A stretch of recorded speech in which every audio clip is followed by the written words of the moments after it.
Under the bright, blazing lights of Los Angeles, inside a cramped apartment where the walls were thin and dreams were thinner, lived a man named Ramon Mon Santiago, a soft-spoken Filipino janitor with tired eyes, calloused hands, and a voice he kept hidden like a forbidden treasure. Every morning at 4 a.m., Mon would lace up his worn-out shoes and whisper to himself, one more day. Kaya mo too. He swept floors in a downtown hotel, scrubbing stains tourists left behind, while humming tunes of Elvis Presley, the artist he grew up idolizing in a village back in the Philippines. But behind those humming melodies was a heart heavy with loss. 3 years ago, Mon's wife, Liza, passed away after a long illness they never had the money to fully treat.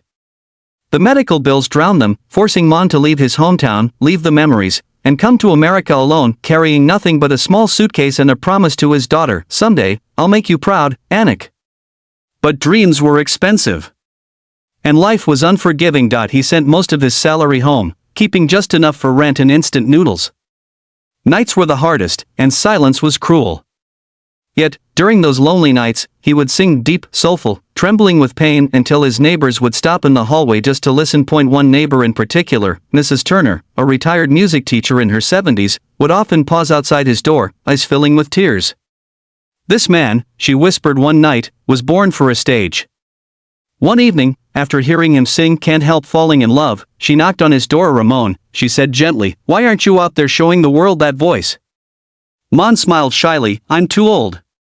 And people like me, we just work. We don't dream. Mrs. Turner slapped the table lightly in nonsense. You're going to America's Got Talent. Mon froze, I don't belong on TV, ma'am. You belong wherever your heart wants to go. And so, with trembling hands and a heart pounding from fear, Mon submitted a short audition video Mrs. Turner secretly recorded of him singing in the hallway. He forgot about it until one afternoon, after a long shift, his phone buzzed with an email, congratulations. You are invited to audition for America's Got Talent. His breath caught. His knees weakened. Mrs. Turner screamed louder than he did. The audition the AGT stage was colder than he imagined, the audience larger than he dreamed, and the judges, Simon Cowell included, stared at him with curious eyes. Mon's hands shook as he clutched the microphone. His old shoes squeaked.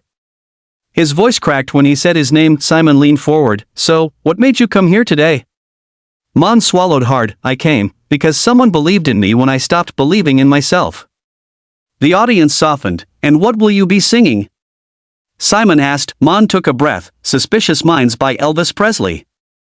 A whisper rippled through the crowd, another Elvis impersonator, another cliché audition, but the moment the music started, and Mon took his first breath, the world stopped. It wasn't just an imitation, it was spirit, soul, heartbreak, hope, and pain woven into a single voice. A voice aged with struggle yet filled with golden warmth. A voice trembling, but powerful enough to make even Simon blink twice. The audience gasped, the judges leaned in, camera operators froze in place, stunned. Every note carried the weight of lost love, every rise echoed years of sacrifice, every pause told a story of a man who had suffered quietly, until this moment, when he belted the final line. The entire theater erupted, a standing ovation so loud it drowned his own heartbeat. Mon's tears rolled down before the applause even faded. He covered his face with his hands. He had never felt so seen, so heard, in his entire life. Simon stood up. A rare gesture, then he said, Mon, this is why we make this show. You walked in here unnoticed, and you just shook the entire building. He glanced at the other judges, then turned back to Mon. You didn't just sing like Elvis. You sang like a man who survived pain and turned it into pure magic.